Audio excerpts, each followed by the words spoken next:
Fala, pessoal. Tô aqui pagando minha dívida, porque promessa é dívida. Eu tô há 2 sábados nessa, né? Vou postar e não posto. Então tô aqui limpando meu nome. Lembrando vocês que ponderei muito se deveria ou não postar alguma coisa. É um cenário muito delicado, de muito sofrimento, muita dor, muitas vidas sendo ceifadas, muitas perdas. E falar o quê, né? Falar, se é pra falar, que seja com relevância. No meio de tantas vozes, a pandemia do coronavírus, Covid-19, assumiu também cunho político-religioso, e as coisas caminham com uma complexidade muito grande aqui no nosso país. Então eu comecei a pensar assim, se me convidassem para fazer um sermão, o que eu diria nesse momento? E eu falei para Deus, fui sincera com Deus, eu falei: Senhor, é muito difícil levar uma palavra de alento, o que dizer? Então eu quero me afastar da discussão política, me afastar disso, nesse discurso, e quero conversar um pouco com você sobre um outro momento na Bíblia, porque foi uma autorreflexão que eu tava ali, e eu pensei assim, será que houve algum momento na Bíblia também de crise, de dor, de desespero, né? E eu comecei a pensar no livro de Gênesis, e agora a gente vai fazer uma revisão aqui. Gênesis. Ah, Carol, criação. Falou Gênesis, vem criação. Muito bem. Deus é apresentado como criador no começo do livro de Gênesis. E se você conhece todo o livro de Gênesis, você sabe que ele tem 50 capítulos. 50 capítulos contando o que acontece depois da queda do ser humano, depois da queda da humanidade. E eu não sei você, mas é um pouco desproporcional. Porque Moisés, para quem considera Moisés o autor de Gênesis, Moisés, ele gasta um espaço de 2 capítulos para descrever a criação, para narrar a criação, mas ele conta a história da humanidade. Ali teve gente que mentiu, teve gente que matou, teve gente que não podia ter filho, e enfim, teve gente que enganou. E ele gasta mais tempo descrevendo isso, esses conflitos das gerações. A palavra gerações vai percorrer todo o livro de Gênesis e ela é uma palavra central para entender o livro de Gênesis. A primeira geração é a do céu e da terra. Quem é o pai delas? Deus. Deus é o Criador. É Ele quem fixa os limites, é Ele quem estabelece a beleza, a vida, é Ele quem cria tudo, e esse planeta gigante, imenso, Ele vai encher de vida, vai encher de gente, Ele vai encher de peixes, de animais, de frutas, de cores, de tanta coisa bonita para esse casal, para essa dupla que vai aparecer no começo do livro de Gênesis.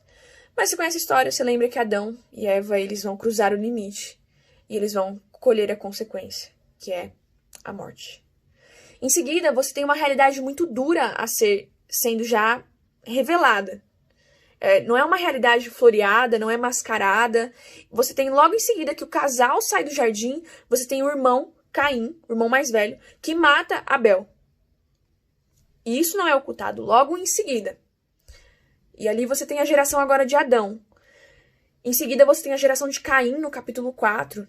Caim vai iniciar um ciclo de violência, uma geração violenta, de certa forma, porque ele mata Abel, ele foge. E então a geração de Caim é que vai dar início à bigamia.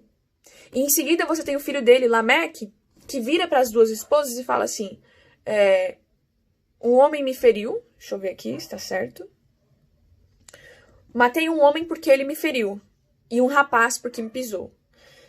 7 vezes se tomará a vingança de Caim, e aí ele usa pela primeira vez a expressão de Lameque, porém, 70 vezes 7.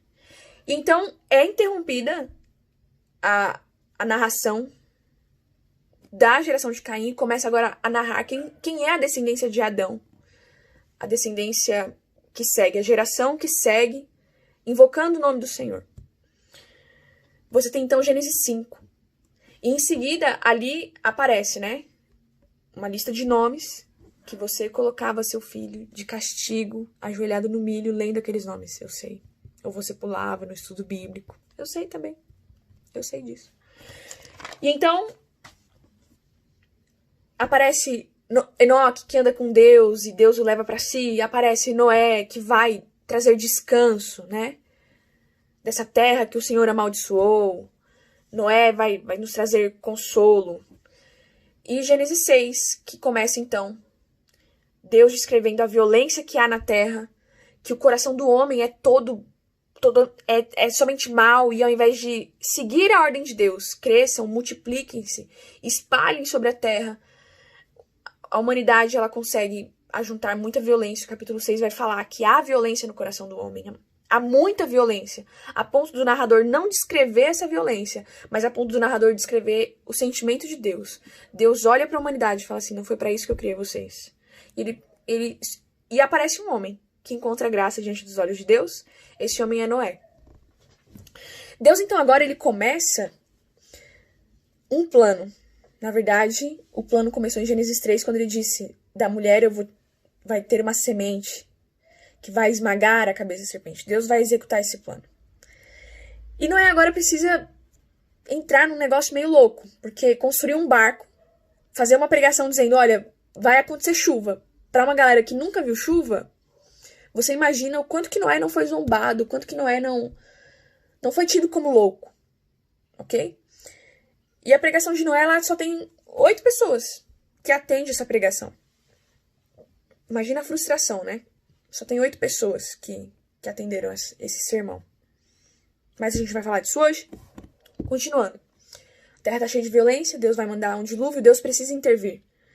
As 8 pessoas entram, e aí acontece o dilúvio, Deus faz chover, e é um negócio muito, muito triste também.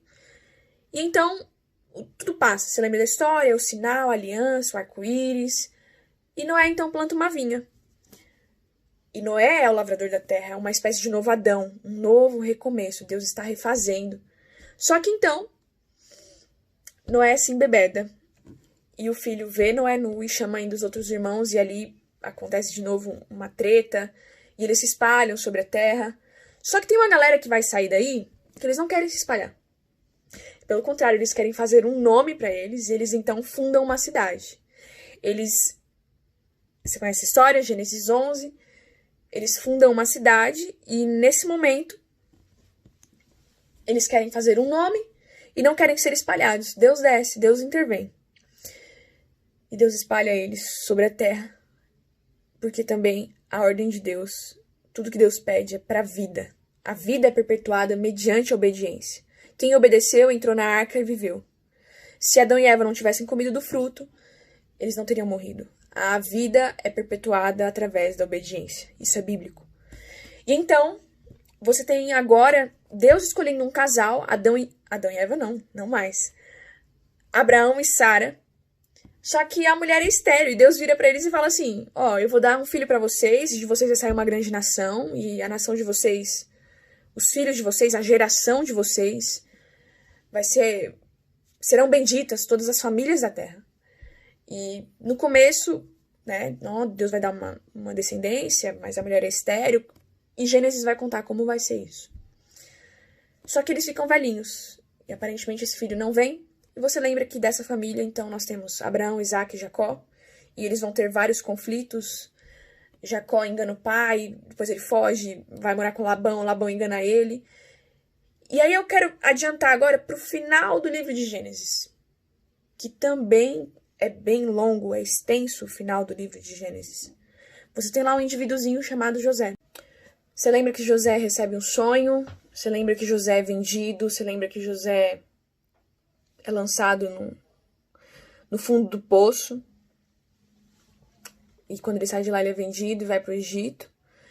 E nesse momento, então, agora, presta bastante atenção, porque cheguei onde eu queria. Você lembra que vem sobre o Egito? Vem uma crise de fome. É um momento que vai faltar alimento em toda a terra. É um momento muito tenso, muito complicado. E há um personagem chamado José que tá sofrendo. Ele tá sofrendo porque ele é vendido pelos próprios irmãos, o pai dele é enganado. E quando ele vira escravo numa terra estrangeira, a senhora a dona dele, enquanto escravo, dá em cima dele e ele foge. Só que então ele vai parar na prisão. Que perspectiva, né? José poderia ter. Só que ele diz, né? Como que eu pecaria contra Deus? E lá na prisão, ele fica com 2 indivíduos, copeiro, padeiro. Copeiro e padeiro, isso. E lá, o copeiro e o padeiro, eles recebem um sonho. José interpreta o sonho. E nesse momento, então, agora, o que José disse se cumpre. E José pede para que o copeiro se lembre dele. Só que o tempo passa e o copeiro não se lembra, até que Deus visita Faraó em sonho. E José é chamado, né, a um dos hebreus. E então lá se vai José e fala que virão 7 anos de fartura, mas também virão 7 anos de miséria, 7 anos de fome. Imagina aí, 7 anos de fome naquele tempo, naquela sociedade. Muito bem, senhores. Você lembra da história, né? Você lembra da história.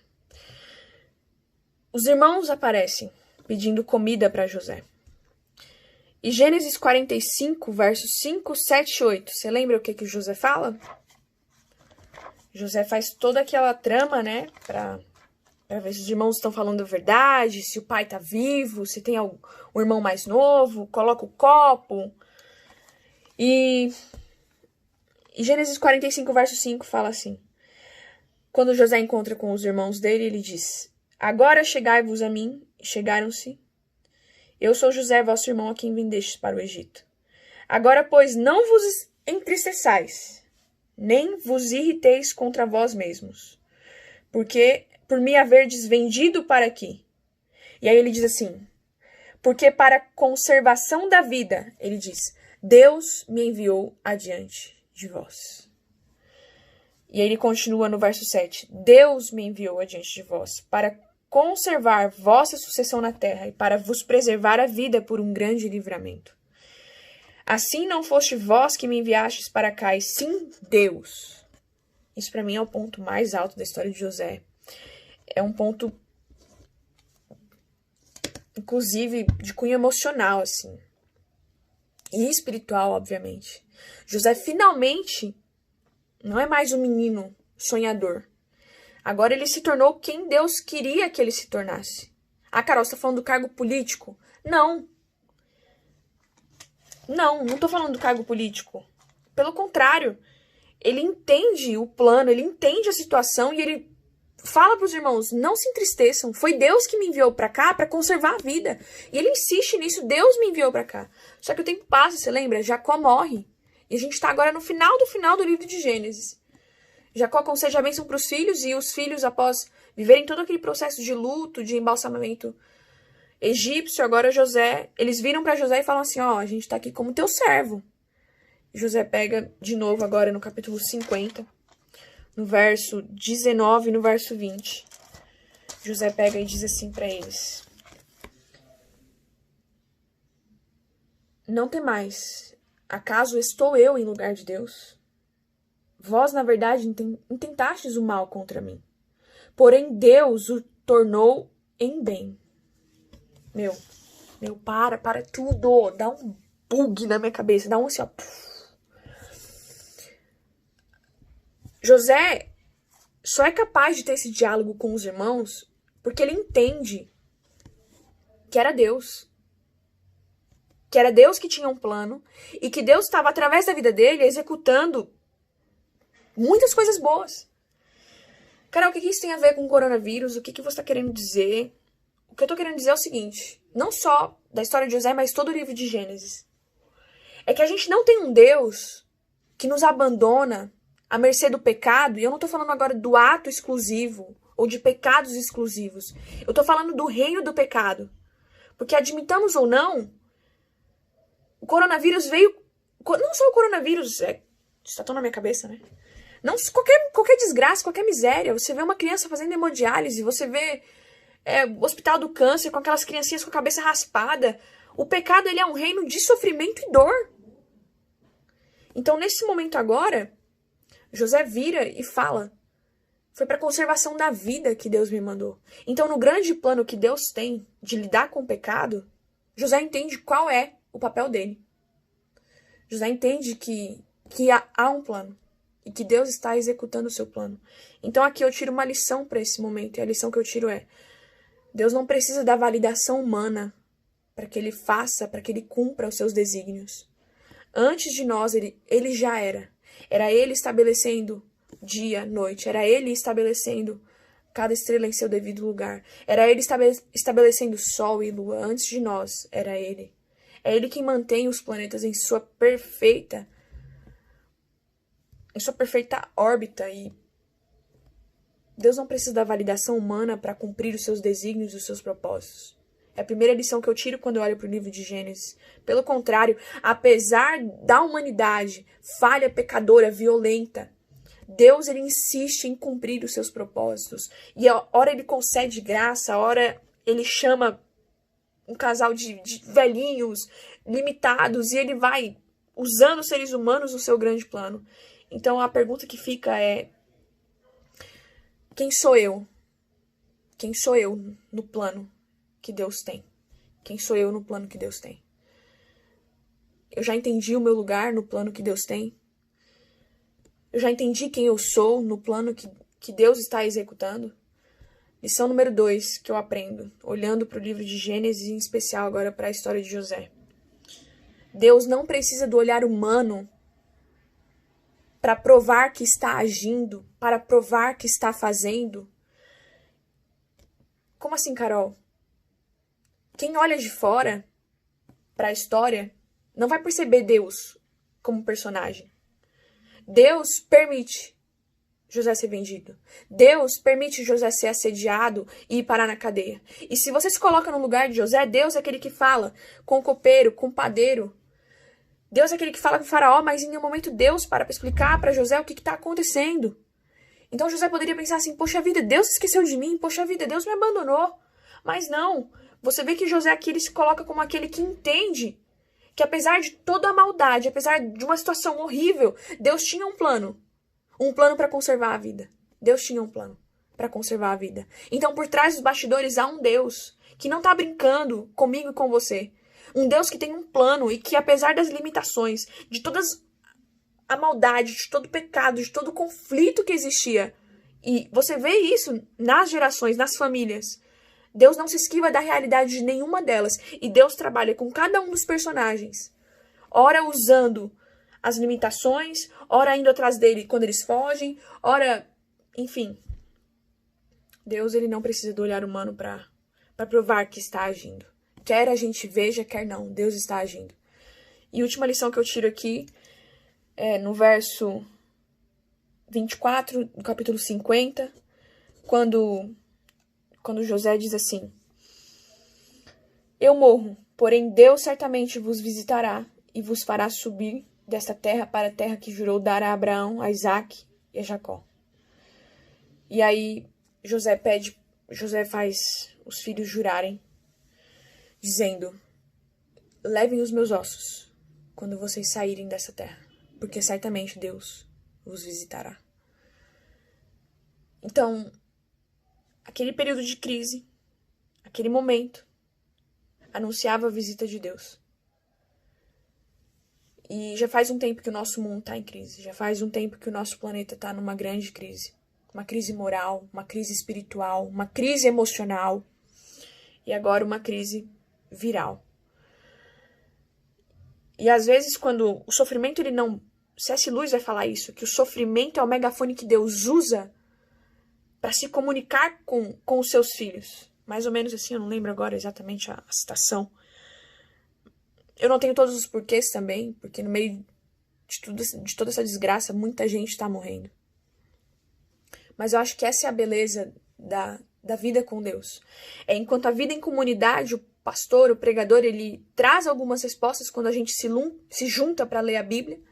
E ali surgem mais questões. E a beleza é o relacionamento que cada indivíduo tem com Deus. E o conjunto dessas relações estabelece a comunidade de fé, a comunidade cristã. Então a beleza é, você tem as suas questões, porque muita gente inocente vai morrer. Aliás, essa é a regra do reino do pecado, que o inocente pague no lugar de quem deve morrer. Eu não tenho todos os porquês, não sei porquê. Tantas vidas estão sendo ceifadas, onde está Deus? Queria saber tantas coisas. Mas é isso que fortifica o nosso relacionamento com Deus. É o pegar dessas questões pessoais e levá-las até a cruz, até o pé da cruz. E Deus se apresentando, dizendo assim, tem inocentes morrendo aí do lado de vocês, né? Tem. Mas o meu filho também é inocente. Pagou, então eu sei o que é sofrer, eu sei que tá doendo, eu sei o preço da morte. Mais que só o preço da morte. Ele sabe o preço da morte eterna. Então, essa é a beleza. A beleza de lembrar que vem a crise, mas ela anuncia a visita de Deus. Em seguida, no livro de Êxodo, nós vamos ter ali quando será a visita? Quando é que Deus vem nos visitar? Talvez não, eu quero encerrar esse vídeo também perguntando, né? Quando será que Deus vai nos visitar? Quem sou eu no grande plano? Eu já entendi que Deus tem um plano? Eu assumi o meu lugar no plano? Eu aceito o meu lugar no plano? Ou eu faço parte daqueles que atrapalham Deus e aqueles que estão ajudando Deus? Certamente Deus vos visitará. E eu espero de coração que eu esteja de pé e preparada, e que você também. A crise não anula o poder de Deus. A crise não oculta Deus. Que como José a gente se saiba o nosso lugar.